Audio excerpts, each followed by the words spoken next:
Prijatelji, ovdje je pritisak vode slab, ali su priče jake.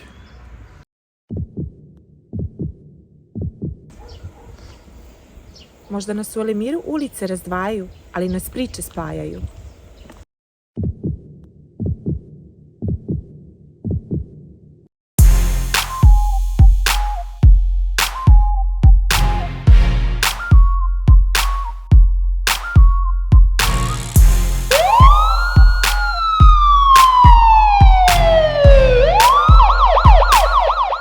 Hapsimo ljude po selu i tražimo odgovore na neka pitanja. Kod nas vam advokat uopšte nije potreban. Dobrodošli u naš podcast. Od Elemiraca Elemircima.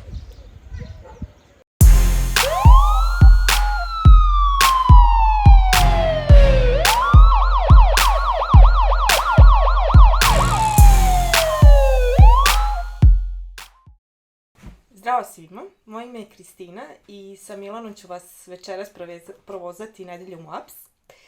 Mi imamo ideju da Elemir približimo Elemircima, da se malo bolje upoznamo i predstavimo jedni drugima.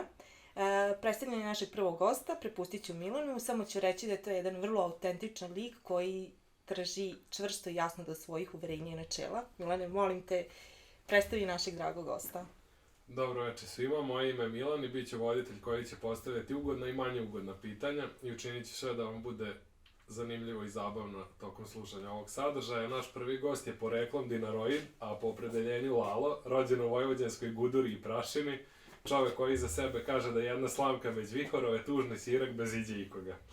Dame i gospode, naš premijerni gost, veliki, ali stvarno veliki, 2 metra i 130 kila, žive vage, predator i ljubitelj stoke, pečene stoke, sitnog zuba i odgajivač piladi raznih sorti, njegovo veličanstvo, Dušan Ćurguz Veliki. Dobrodošao, Dušane. Bolje vas pronašao s obzirom gde se nalazim. Da krenemo sa pitanjima odmah ili neki uvod, da se predstaviš, možeš da kažeš nešto o sebi. Pa mislim da je bolje da kreneš odmah sa pitanjima. Ajde, idemo, rešetanje. Bojim se da ne kažem nešto ne bi trebalo da kažem. Od toga će biti svakako.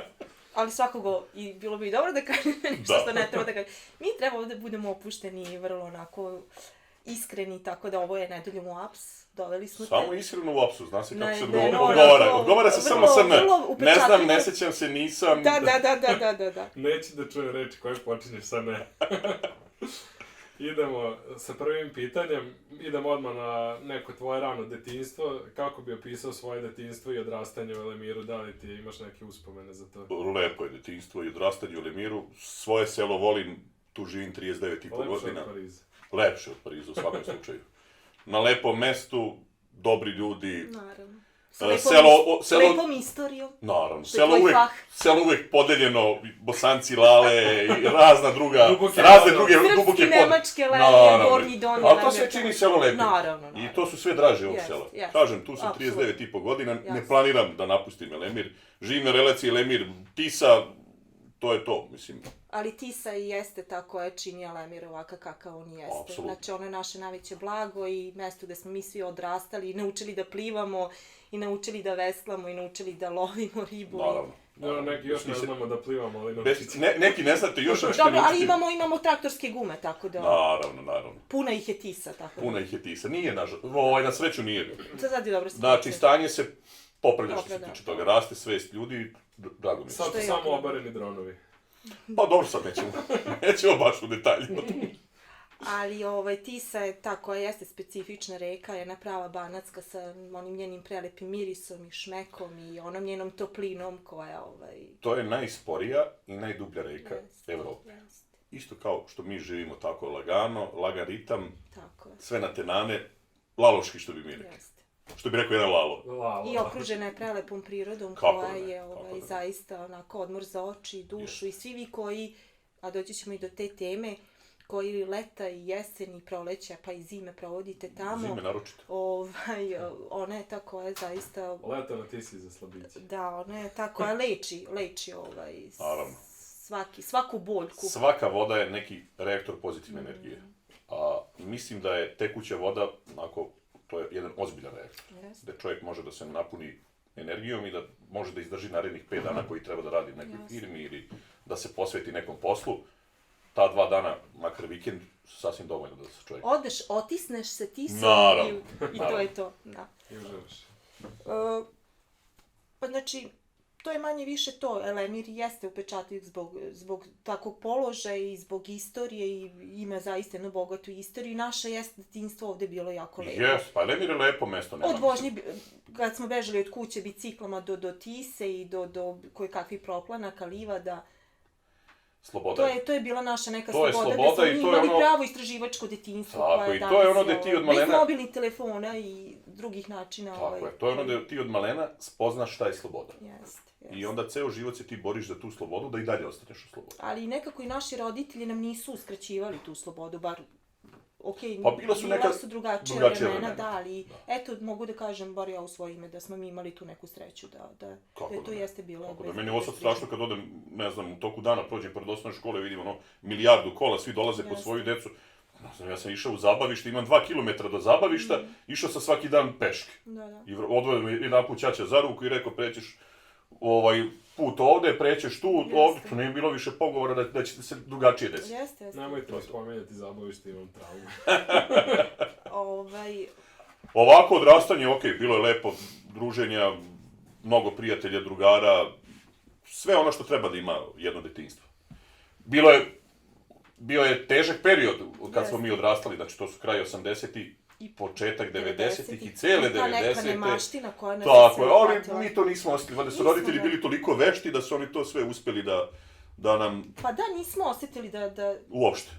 Bili smo, znaš, imaš jedne patike, imaš jedne pantalone i dve majice, 2 džempera i to je tako bilo. Bili smo srećni. Mi smo bili materijalisti u tom smislu, ali imali smo neke druge... Ili imaš neku najdražu igru iz detinjstva, čega si igrao kad si bio mali?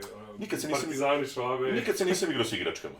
Znači, igračke me nikad nisu interesovali, uvijek ili sam se peo na drvo, ili sam se ukopavao, najčešće ukopavao, nisam bio baš nešto vešt. Da se peo, uvijek sam bio krupan, visok, težak.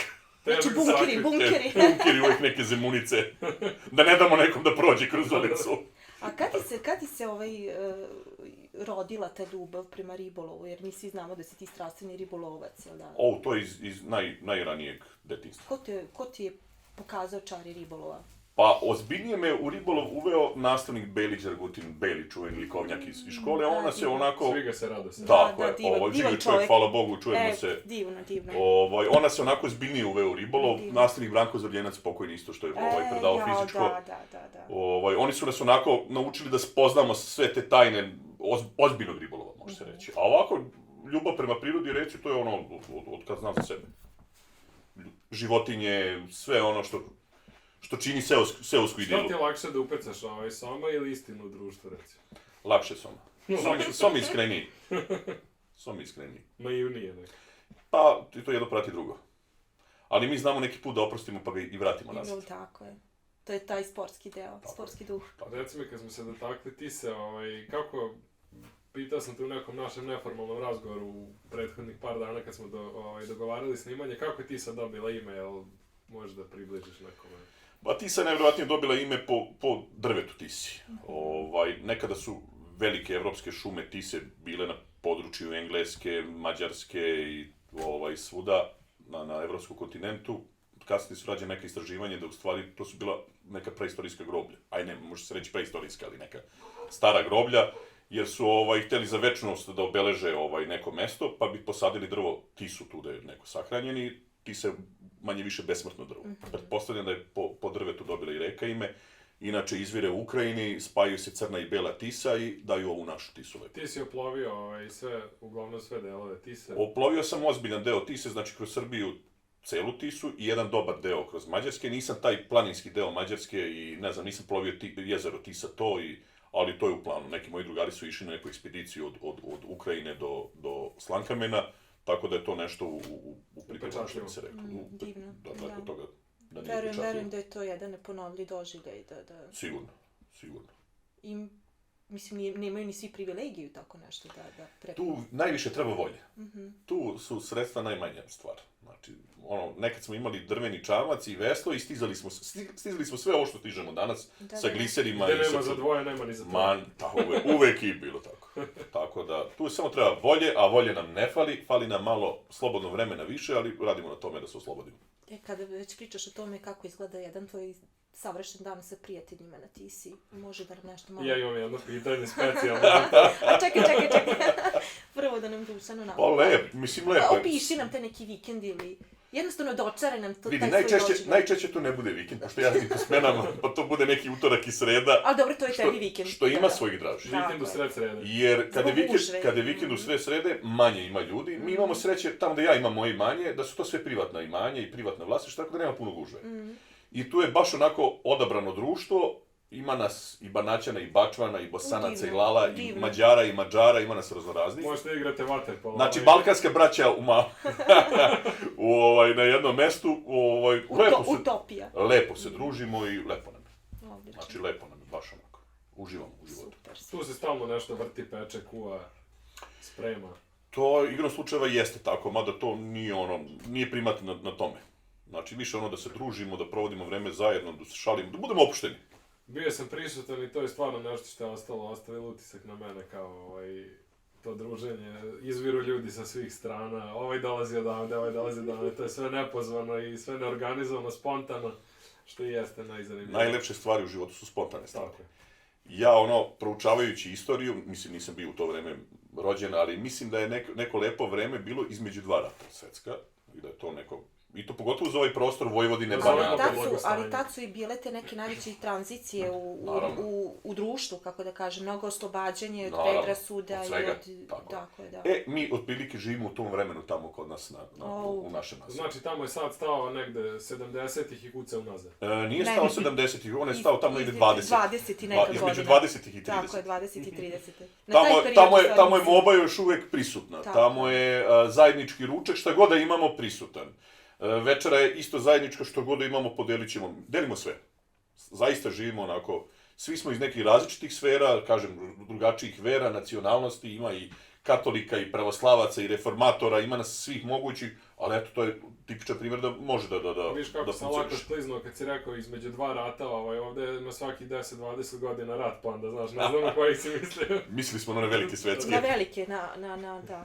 Ali generalno jeste tad bila najveća tranzicija i evolucija društva, kako kažem, stvarno su se ljudi tada oslobodili od nekog, kako da kažem, i predrasuda i mnoge slobode među ljudima su bile oslobođene i puštene i u muzici i u svim pa najveći razvitak sveta je tada. I tad je društvo u stvari baš bilo jako lepo i slobodno, ali eto, desio se drugi svetski rat. U tom vremenu živi Tesla, živi Pupin, žive mnogi najveći naučnici sveta. Tako je, ošte i moda i kultura. I mi se šalimo, kažemo, tada je otkriveno sve, ovo ostalo sad su otkrivaju neke manje bitne stvari, ali najbitnije je tada otkriveno i... Ali tad je sve bilo na nekom, da kažemo, i vrhuncu, kažem opet. Naravno.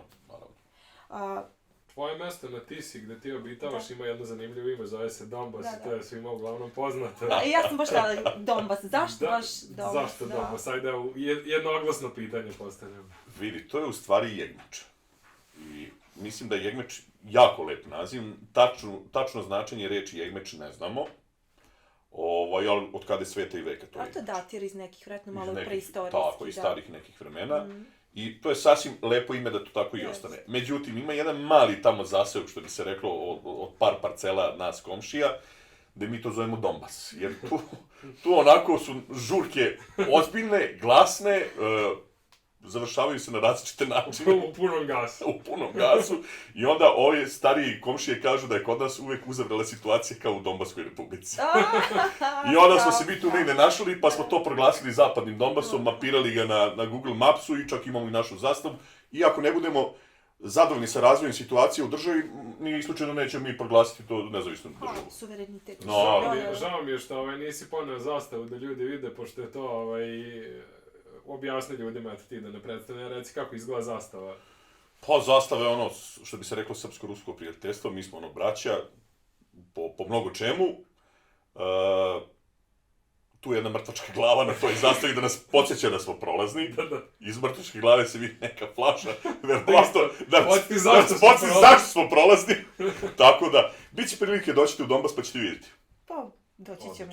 Neki specijal tamo da napravimo. Ako zaživi uopšte ovaj podcast, znači mogli bi stvarno jedan specijal. Ja uopšte ne isključujem mogućnost da ovo neće uspjeti. Nadamo se. Mora uspjeti, nadamo. Izvaćemo Borovatića da dođe. Pa i to nije problem. Sklonite flaše sa stola, molim vas. Ne vezi, To neka ostane. Čarobni napitak. Sad kad smo nazdravili da te pitam jedno delikatno pitanje, kako si napravio sahranu za živog čovjeka? To i mene zanima. To i mene zanima. Pa imamo jednog deda Filipa tamo kod nas na Tisi, on je čovjek inače iz Budisave, i družimo se onako, čovjek voli život, voli popiti isto i zapevati. Pa si rešio da mu prekine život. Nije to, nego je čovjek malo stipsa, znaš. I onda mi njega stalno zezamo, ali mogo bi ti, Filipe, kupiti neko jagnje, mogo bi neko prase, neki roštilj, ti si svuda dobar gost, loš si domaćin, vamo tamo. Ali on to onako čovjek mudro sve prećuti, klimne, opsuje nas malo, klimne glavom, odobri i idemo dalje.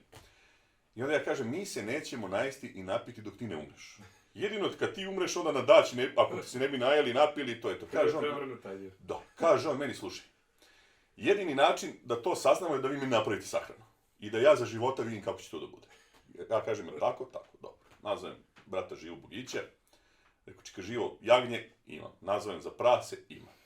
I mi zakoljemo lepo jagnje i prase, napravimo ozbiljnu daću tamo kod mene na splavu. Bilo je zvanica, mislim, na daći se ne zove, došao je koji god znao i koji god čuo tužnu vest da je Filip preselio. Servirali, postavili sve, i Filipov tanjir okrenuli naopako. Teo sam ja da zovem i popa, da dođe zbog opela i to, međutim, deda je po ubeđenju komunista i on je rekao, ne, pop mi neće dolaziti, neću krst, hoću u onu piramidu i petokraku, dobro je, Filip, kako hoćeš. Tako da su mi njemu pravili sahranu, bila je fešta, pričalo se danima. Pravili smo mu sahranu, pravili smo mu nedjelju dana, 40 dana i pola godine. Ne mogu da se sjetim da smo godišnjicu pravili, možda i jesmo s nekom ribom da smo provukli nešto, da nismo bili finansijski potkovani, da. Tako da je to onako bilo interesantno. Je da Filip bio zadovoljan? Jeste, kaže, sviđa mu se to kako. I bilo i govori i sve. Sve je bilo po redu. Dolazi čovjek, jedan naš zajednički prijatelj, ono s obale, ne znajući šta se dešava. Da. I, znaš, ja izlazim da ga dočekam i kaže, mladen Tica iz grada, što se dešava, šta radite? Rekao, umro deda. Kaže, daj, nemoj zezati. Rekao, umro stvarno. Jebi ga, kaže, kad je pio ko stoka, morao je da umre. Po tome se pojavlja Filip. Pa po njemu i ajmo žurka dalje. Strava. Tako da je interesantno sa Filipom uvijek. Ti u tom tvom Donbasu svašta nešto imaš. Mogu bi jednog dana neke memoare da napišeš pa da ih s radošću čitamo. Kad si penzorišem. Naravno. Treba tebi tako neke priče ostaviti negde na papiru i zapisati. Ne treba sve ni podeliti sa javnosti. Znaš, kad oni kažu svi kako je vama lepo, tu je vama super, to ovo šteta što ne znam. Kad bi svi saznali kako je nama lepo, nama više ne bi bilo lepo. Tako je, ali dobro. Kad dođeš u penziju jednog dana... Kad dođem u penziju, to da onda ima... Napišeš te neke memoare da ostanu onako za budući naraštaj. Znači, pričali smo o ribolovu, da spominjem ljubav prema konjima. Jeste. To ti je onako isto jedna velika strast koju gajiš prema tim plemenitim životinjama. Možeš nešto više da nam kažeš o tome? Pa baš strastan prema konjima, ali... Znate kako, što bi rekao Jovo Bakić, jedan profesor onako meni veoma drag, dolazi vreme jahanja.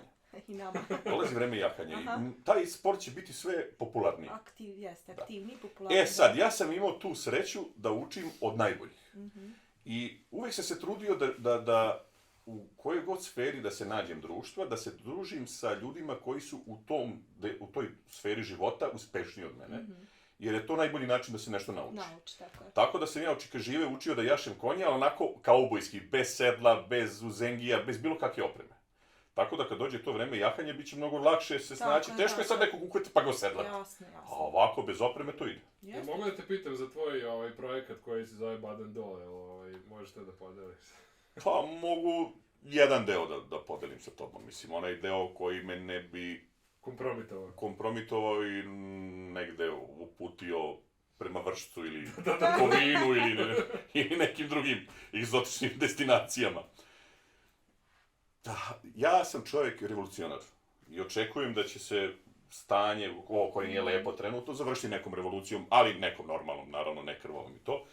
I da svaki čovjek ima pravo da se vrati u društvo. Ako je on pogrešio, bio je mlad i glup, pa je sad pogrešio, što bi rekao Grunf, da bi bio mator i mudar, moraš prvo biti mlad i glup. Tako je. Bitno je da nije pokvaren i treba mu dati prostor za pokajanje. Baden Dol bi bio, na primjer, jedno divno mesto za pokajanje.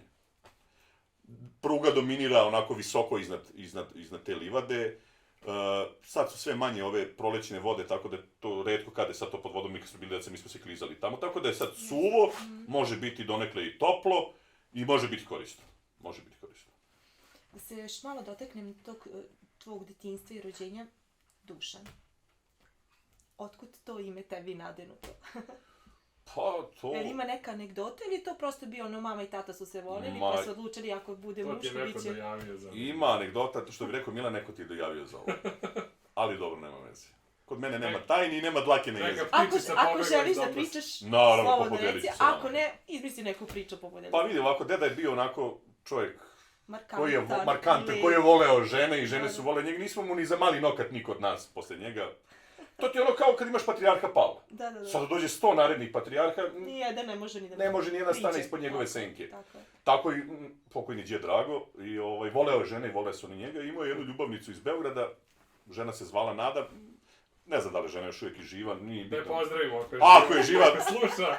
volimo i ona voli nas, mislim tu nema dalje. Povazda. I deda je prešao igricu što se tiče toga, što bi klinci rekli. Da. Kaže, neko je prešao igricu. Šta to znači? To znači da je on nju dovodio kući i da je ona provodila cijelo leto, na primjer, kod nas, zajedno sa njegovom ženom, babom, Jovankom i bile su dobre drugarice i prijateljice, lepo su se družile. Ona je imala sina koji se zvao Dušan. Ima i neke stvari koje nisu nisu za priču što se tiče Dušana i ja sam... Cenzurišemo. Tako je, tako da se ja dobio ime po tom Dušanu. Pa... A inače rođen sam 9. januara 86. na Svetog Stefana i majki su rekli, skrenuli je pažnje i rođen je mali na Svetog Stefana. Ne je bilo loše da se zove Stevan. I onda je majka rekla, Stevan, to mi se ne sviđa. Da ona znala, na primjer, da nije Stevan, nego Stefan u tom trenutku, možda bi ja i bio Stefan. Da. Ili sam trebao nositi djedovo ime da se zovem Drago, pa je tu majka prokomentarisala, aj ne može svaki Ivane Ćurgus, drugi Drago. Da. Tako da sam ja zadovoljan sa svojim imenom. Da. Čovjek po kome nosim ime je bio jako dobar čovjek i ja sam zadovoljan. A u osnovnom, Dušan nije mogao da se zove bilo ko. Dušan nije mogao da se zove bilo ko, realno. Dušan ima jedno vrlo jako, Tako je. moćnu poruku u našoj srpskoj istoriji. Bićemo ponovo moćni. Bićemo opet moćni. Ja se garant toga. I ja sam.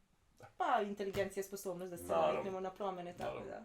Tu, pošto se dotakla tvog rođenja, da prokomentarišemo, pošto stalno te prati nešto da si inadžija i to, pa da si radio neke stvari iz inata, tvojom školovanju i to.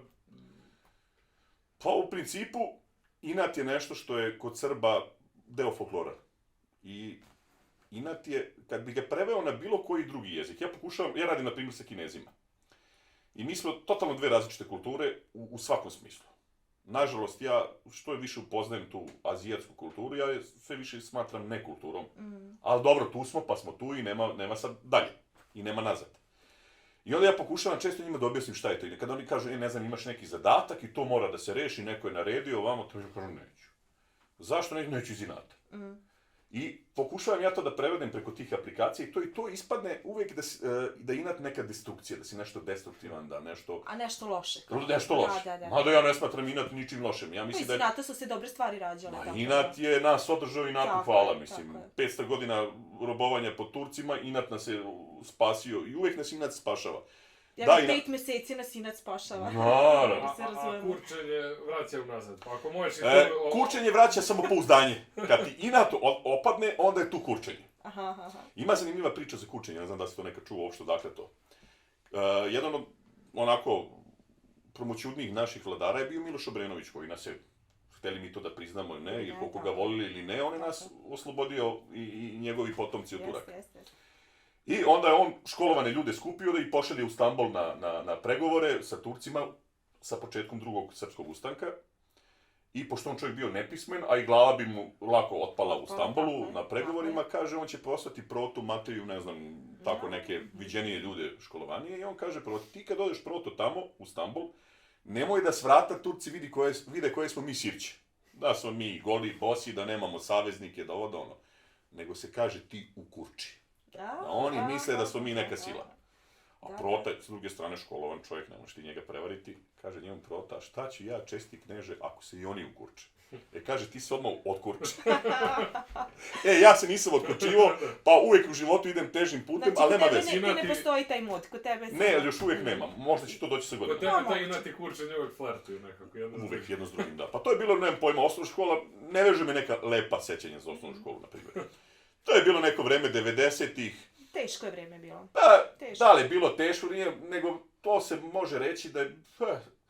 Od 90-ih do danas je, što su, Rusi su imali nekad jedno vreme koje se zvalo smutna vremena. To su naša smutna vremena. Znaš. I nisam se prosto snalazio u tim smutnim vremenima, ja sam uvijek igrao neku svoju priču.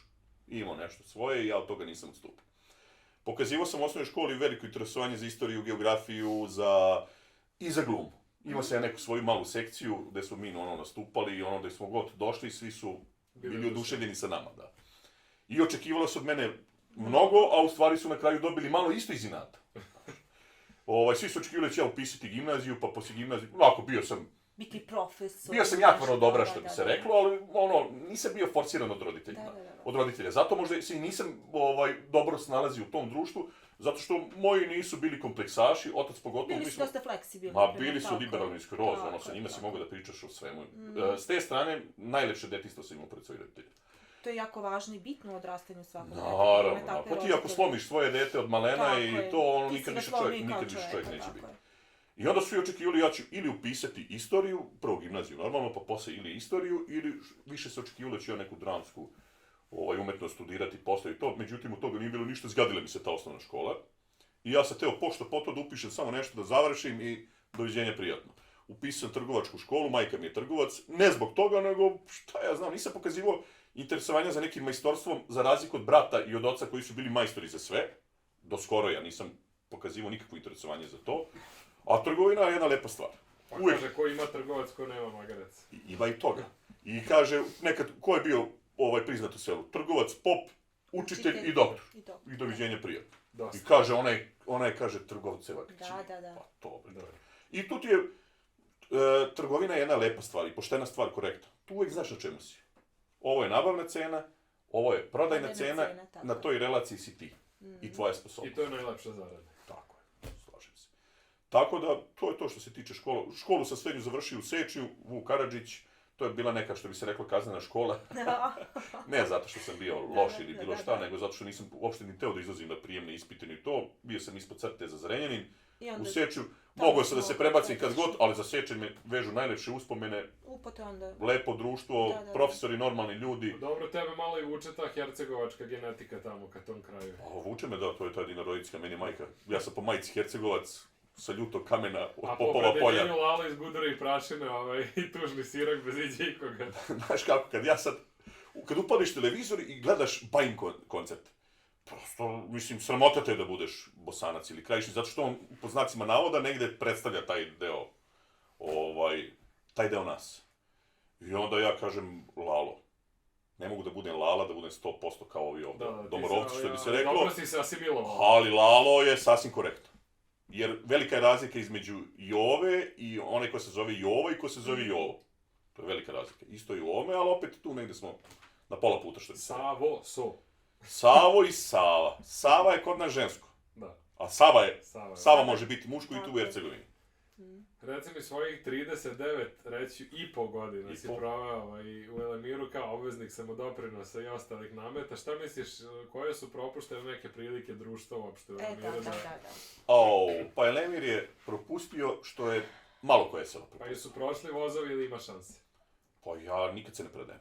Nema predaje nije opcija uopšte. Nije uopšte opcija, naravno. Nema nazad, Elemir je iza. Nema nazad. Mislim da može tu da se izgura još mnogo korisnih stvari za ovo selo i da po nečemu u budućim generacijama budemo upamćeni po nečemu korisnom. Lepom i dobrom, korisnom, lepom. Naravno, nego mi smo prepustili, nekako smo... Upali smo tu neku stihiju, u melakoniju smo neku ušli i tako, pustili smo koje kapu. Sve smo pustili, da ne kažemo ni stisu, ali... Ubili su nama inati kurčenje. Nisu ubili, nego smo se mi svojim jadom zabavili, imali smo neku preča posla, sad smo malo... se konsolidovali, neće to tako se baš završiti, razumeš. Mi smo to prepustili selo da vodi najgori ološ. Daj da se ne lažemo, nećemo ih imenovati, znaju on. Što je najgore, ja verujem da i oni znaju da su to. To su ljudi koji nisu domaćini. Ne možeš ti da budeš seoski knez ako nisi domaćin čoveče.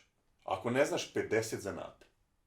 Ako ne znaš da oprasiš krmaču, da oteliš kravu, da pomuzeš kozu, da nasadiš kvočku, da zakolješ svinče, da ispečeš rakiju, da isečeš drva za zimu. Da isečeš drva, da icepaš, oni to ne znaju ništa. Oni od toga imaju 3 zanata, orati, kopati i se svinjima lokati, što bi se sprdali nekad, razumeš. I sad ti očekuješ od takvih ljudi da te vode u neki progres. Ljudi. Ali eto, imali smo i Tomu iz Bajčetine koji je znao sve to, ali nije nam se nešto... Ali Toma je bio grobar. To ne mogu, uvijek imaju... Eto, još jedan zanat više. Jeste zanat, ali to je posljednji zanat. Posle njega nema dalje. Nema dalje. Posle njega je vaskrsenje, ali još nismo došli do toga. A već kad pričamo o Elemiru, da stavimo neku tačku na tu temu, kako zamišljaš Elemir u budućnosti? Ili imaš neku viziju, ili se razmišlja o tome? Da li možemo mi kao, ajde da se nadovežem samo da dopunim pitanje, da li možemo mi kao neka generacija mlađih ljudi da uradimo nešto po tom pitanju, da se aktiviramo iz svih slojeva pa da se nešto izgradi na kraju? Vidi, da ti kažem jednu stvar. U današnje vreme, u ovo što danas se, na primjer, dešava u državi, u selu ili bilo gde, još uvijek pokušavam da se snađem u tome. Studenti su nešto novo što se pojavilo u Srbiji, u našem selu, svuda. A sad i u Evropi? Da ne kažemo, u Evropi, u svijetu ovo će biti mislim, oni su Nobelovci, pa su Nobelovci, to nema priče. Slušaj, ovo je pisanje jedne moderne istorije. Naravno. Mi smo učesnici te moderne istorije koja će biti zapisana u knjigama. I mi stvarno treba da budemo počastovani što smo deo. Svakako. I onda, ja kažem, ja sam neka, može se reći, biti srednja generacija, 40 godina. Tako je. Ti si mlađi od mene, ti si ta mlađa generacija, ne snalazimo se mi najbolji u tom. Mi smo navikli na vreme hajdučije. Sad, nemam pojma, imamo problem sa seoskim knezom, ništa, idemo knezu na kuću, pa ćemo ga skinuti na ovaj ili na onaj način. Studenti to rade na neki drugi način, neki fin, kulturan, na koji ni knezovi, ni ovaj sultan koji je trenutno na vlasti, ni on nema odgovor na to. A kamoli mi, obični ljudi, koji se time nismo ni bavili. I polako ni nas uhodavaju u to i uče nas i polako mi počinjemo da ulazimo u to i mislim da mislim da cela država i da cela nacija može da se spasi i ima spasa za nas. A sultan ima puno janičara. Ali taj sultan treba da računa na to da je janičarska vojska uvijek plaćena vojska. I da je najviše sultana u celoj prošlosti stradalo upravo tih plaćenih janičara. To uvijek ima i na vidu. Jer kaže, Živojin Mišić, bolji je, kaže, jedan koji hoće nego dva koje moraju. Mi smo za vreme Prvog svjetskog rata bili napadnuti od imperije koja je veća danas od NATO pakta i od Amerike. Pa se mala Srbija branila sa nekih 4 miliona stanovnika, bolje nego bilo ko na svijetu. I štapom i kanapom. Ali to je proradio inat, kurčenje, i nazad je Srbija. I to vidimo sa tvoje majice, Boga, i ovo iz Argentina. Naravno. Recimo sad, pošto sam te pitao za Elemir, kako vidiš to, sad recimo da imaš mogućnost da sanjaš i zamišljaš, imaš san kao Elemir za 10 godina u savršenim uslovima, izgrađen je maksimalno, sve funkcioniše, kako bi ti to zamislio? Vidim, da ti kažem prvo jednu stvar, ja nisam sanjar. I mislim da imam u životu često problema zbog toga što nisam sanjar. Ja sam čovjek realista. Za meni se ne sviđa nečija slika da ja treba sad pola dana da gledam u nju i da mislim šta je slikar hteo da kaže.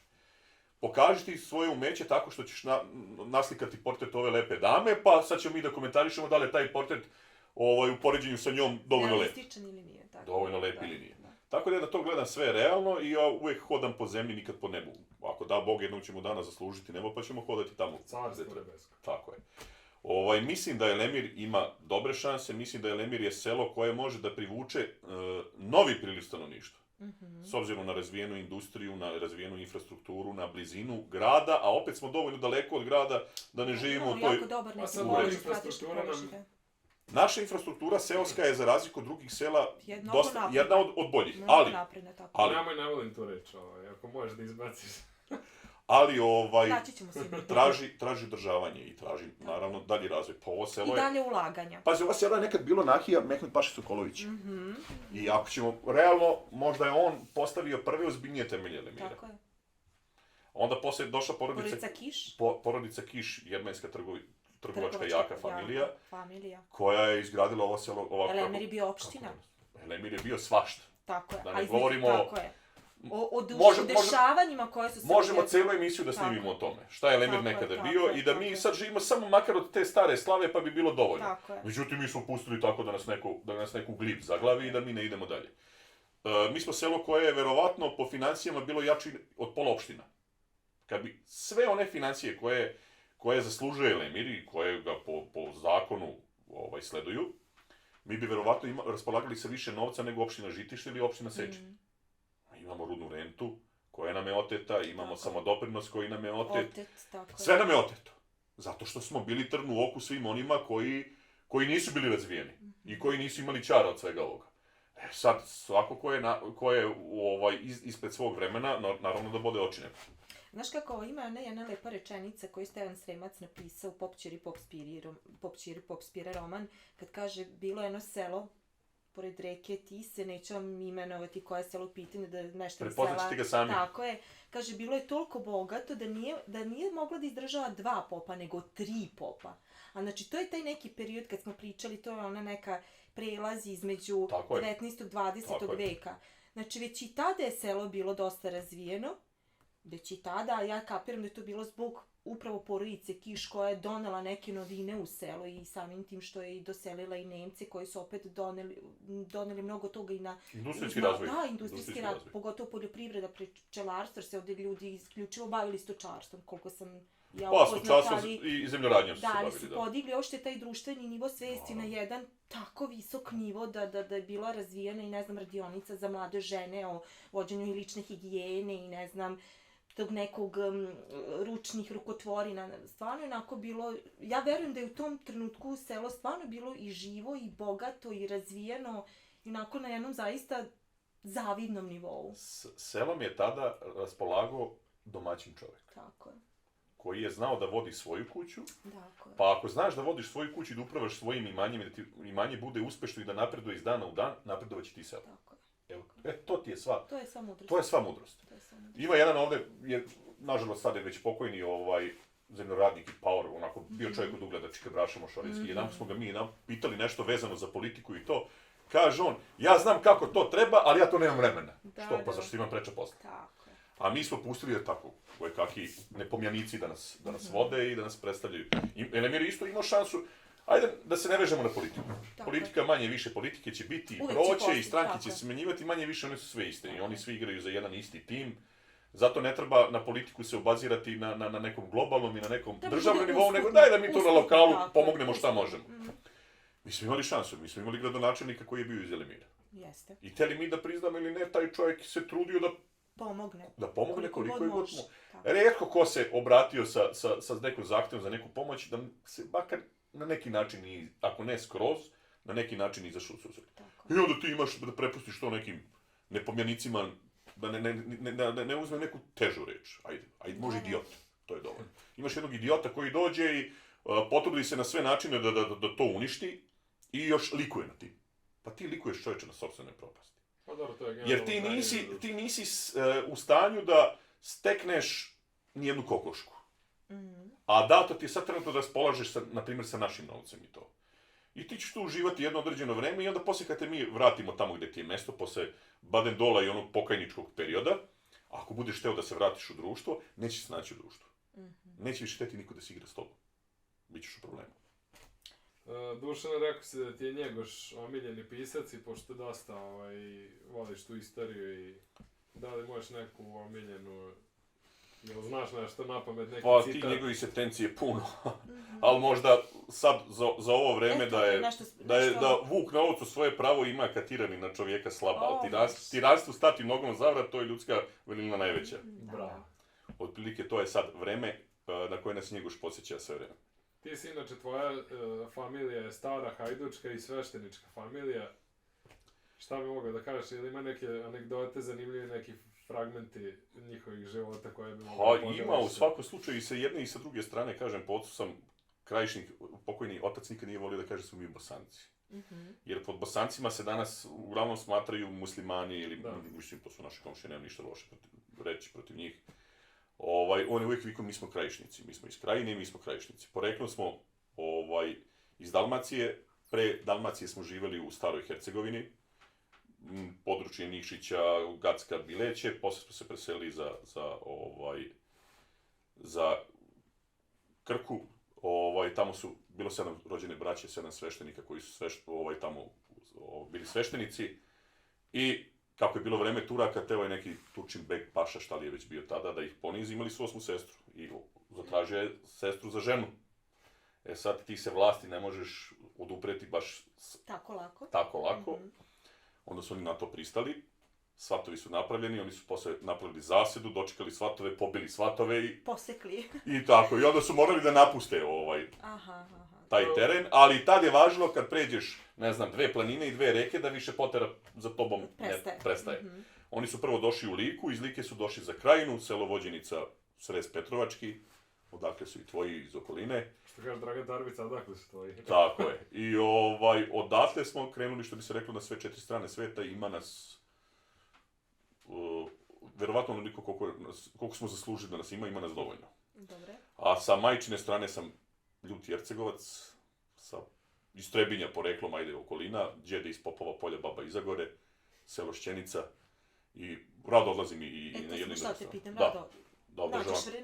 održavaš sve te svake kontakte. Godine moram. Mislim, više sam odlazio u Bosnu, sad u zadnje vreme odlazim i u Hercegovinu, manje imam familiju u Hercegovini, to se sve razišlo, ali odlazim. Da, to je super, zato što I u planu je da prosto smo se mi i odrodili u posljednjih 20-30 godina. Znate kako, ja insistiram na tome da ja držim jako veliku familiju na okupu. Ja. Iz razloga što znam da su teška vremena i sad teža vremena će još doći. I kad se držimo zajedno, jači smo. Ne leti jedna lasta prema Egiptu, nego leti čitavo jato lasta prema Egiptu. I sve što one budu rešavale u jatu, rešit će lakše. To ono što ja kažem, ne mogu da shvatim da neko može da bude u ovoj državi autonomaš. Posle svega onoga što smo kroz istoriju prošli, to da ti se budeš autonomaš, da kažeš, mogu da budem malo vulgaran, vaše brige. Da je tvom dupetu samo lepo i da tvoje dupe ima novaca, a za ostalo te baš briga. Ja lično imam za sebe više nego što mi treba. Ne 1 put, 2 puta, verovatno 5 puta više nego što mi treba. Ali ne mogu da sedim skršteni ruku i da gledam kako se ljudi muče i kako... I što im ne daju da im se razvije svest slobode. Da on treba da bude poštovan, da on treba da mu neko kaže dobar dan, da se ne ponaša prema njemu. Da treba pomoć. Da ga ne hrani sendvičem, uljem i glupostima koje kakim, daj bre čoveče, pusti ga da živi, da stvori porodicu, da bude sve ono što treba da bude domaćin. Ima normalan život. I da bude čovjek koji nije ucenjen i uslovljen bilo čime. Vidi, i to je, u tome je velika u stvari igra kultura. Igra kultura i kućni odgoj. Ako ti, ne znam, mi smo verovatno, što bi se reklo, i rodoljubivo, vaspitani i vaspitani smo da imamo empatije prema drugima. Najlakše ono biti sebi. Ja uvijek imam primjer jedan. Moj otac bio terenski radnik, radio u radijatoru, vozio servisnu službu, pa ga nije bilo po 7 dana osam kući, nebitno, u kući smo sa Kevom. I nekad su čokolade Milke bile isključivo od 100 grama i bile su manje kockice. Bile su 4 kockice u jednom redu. Jeste, 4 kockice. I mi smo naučeni tako da, kad dobijemo tu čokoladu ili kupimo ili nebitno, mi je podelimo na 4 ravne časti. Svakom po jedan red i 2 kockice. I sad moj otac je na terenu i on će biti 7 dana na terenu, njega taj red i njegove 2 kockice čekaju naredni 7 dana dok on s vrata kad dođe on polomi na pola, da meni burazeru i to je to. Ali se tu naučiš da budeš društven. I sve što nosiš iz kuće. Tako je. I dobar deo nosiš iz škole. Zato na školu treba staviti veliki akcent. Deca u današnje vreme više provode vremena u školi nego što provode sa porodice kući. Šta bi poručio današnjoj deci i omladini generalno? Mislim, možda na lokalu, a može i šire. Pa da budu svoji, da budu slobodni, to je ono prvo. I da moraju da budu ljudi od reči. To je isto jako velika stvar u našem odrastanju. Mislim da je tu majka igrala mnogo veću ulogu. Ona je uvijek na tome insistirala da nešto kad obećaš, moraš to da ispuniš. I to će jako često biti na tvoju štetu. A i vladika Nikolaj Velimirović, koga isto volim često da citiram i koga se setim svaki dan po nečemu, on je rekao jednu interesantnu stvar, kaže, ne obećavaj kad si srećan i ne donosi odluke kad si besan. Znači, uvijek budi prizeman, razmisli dobro, ako si nešto obećao, ako si za nešto dao reč, za tu reč se gine. Mi živimo, što bi se reklo na nekom, kako ovi vole komšije da kažu, na mitomanskom nekom predanju, na primjer o Kosovskom boju i to imamo jednog Obilića. Obilić je svoju glavu dao za svoju reč. Ne zato što je njegova reč jeftina, ne što je njegova glava jeftina, nego zato što je njegova reč skupa. Znači, ako budemo svi bili ljudi od reči, bit će nam mnogo bolje. To je onako jedna lepa poruka. Da se vratimo na neke malo smešne teme, sad smo ozbiljili. I meni bi odgovaralo da malo... Moramo malo da razbijemo. Daj malo razređivača! Da, u nekoj priči, kada sam razgovarao s tobom, pričao si mi neku zanimljivu priču kako je tvoj rođak oterao ženu od kuće, pa možda što to je bila neka simpatična priča. Čekaj, ne mogu da se setim tačno čemu se radi. Sad ajde, rekao je nemoj se vraćaš i stvarno htjela da se vrati 10 puta, ali nije... A pa to je ono što mi ginemo za reč. Nije to baš tako, to je daleko od neke lepe priče. I često mi stradamo zbog toga što držimo do svoje reči. Neću da ih pominjem, mako su svi ljudi živi i to, ali ću samo reći o čemu se radi. Radi se o tome da jednom kad pogaziš reč koju si dao meni, ili ljudima koji su mene vaspitali, nećeš više nikad biti u mom društvu. Znači, ja sam hrišćanin i smatram sebe veliki hrišćaninom, negde sam imao želju i potrebu da upišem i bogosloviju, ne znam da sam ti to nekad pričao. Međutim, zgadila mi se ta osnovna škola. Zgadila mi se osnovna škola i ona mi je ogadila život i ja nisam, mislim, to je deo života. I je to isključio sam taj deo. I nisam upisao, ali za reč se gine, čoveče. Nema tu nema kompromisa. I tu je sad neka žena rekla da jedan rođak je rekao svojoj ženi, ako ti danas smo se posvađali, idem ja kući kod moji. Ti jednom kad odeš, ne se vrati više nikad. I to se tako i na kraju i završilo da se više nikad nije vratila. Bez obzira da li on nju voli ili on je njega, za reč se gine. To je to, nema tu kompromisa. Reci mi, sad kad slušamo tebe, tu je sve zdravi temelji i jaka priča. Ili imaš neki porok koji bi mogao onako da... Koji ti je najveći porok? Pa šta ja znam, možda je Coca-Cola porok. Koja mi onako zdravlje ozbiljno narušava. Kao jednog zavisnika od kolesterola. I odustajem od nje često, ali joj se ponovo i vraćam. Ponovo se i vraćam. Kris? To je to. Ništa, privodimo u kraju. Hvala ti što si bio naš gost i što si nas počestvovao da... Hvala i vama i ja sam počestvovan. Dušane, ja sam toliko uživala u ovom našem razgovoru i stvarno si mi otvorio neke, kako kažem, nove vidike sa tim što si pričao i drago mi je što smo na nekoj istoj talasnoj udaljenosti i blizini i po mnogim pitanjima. Lepše po blizini. I po blizini, ali mi je stvarno bila jako velika čast i zadovoljstvo da današnje jedan deo nedeljnog popodneva provedemo sa tobom i da nam onako uveličaš ovaj naš pilot. Ako sam ja bio test pilot, drago mi je. Nadam se da smo avion prizemljili. Nadam se da ti prijelo ovo hapšenje koje smo ti danas priredili. Hapšenje je bilo raznih, ovo je jedno od najlepših do sada.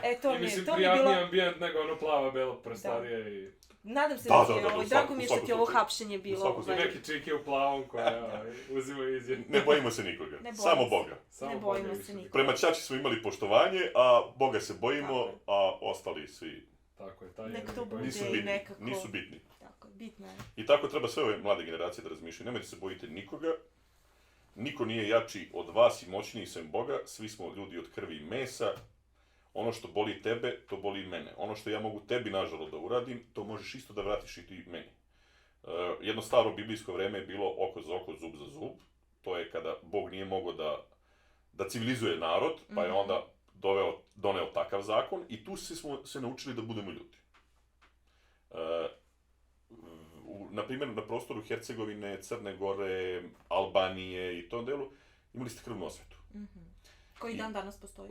Postoji u nekim tragovima. I sad, to onako deluje jako strašno. Ali ona je jako moralna stvar. Ako narušiš nečiji život i nečije zdravlje, vratit će ti se isto. I to je jedna poštena politika. A mi tu sad pokušavamo kroz neku liberalnost i nešto da se provučemo, pa nemam pojma, spasao nas je advokat zbog rupe u zakonu. Nema, u Božjem zakonu nema rupe. Hvala svima što ste nas večeras gledali. Spremamo novi nalog za hapšenje i vidimo se vrlo, vrlo uskoro u novoj epizodi Nedeljom u Aps. Gasi internete, motaj kablove. Kraj.